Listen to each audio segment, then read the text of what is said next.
So if you're receiving hormone replacement therapy, it's important to understand how different vitamins and minerals can help support that therapy.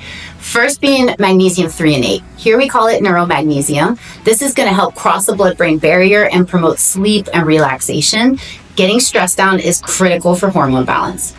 The second supplement that we have here is DIM.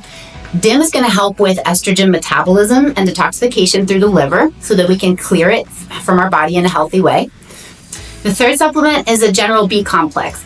B complex and B vitamins in general are important for a lot of functions in the body, but specifically helping to build hormones and then at the same time break them down. The final supplement in this bundle is going to be our Berberine. Berberine is nature's metformin. It's going to help improve your insulin sensitivity, and that's the goal when it comes to hormone balance. Insulin resistance is the enemy of hormone balance.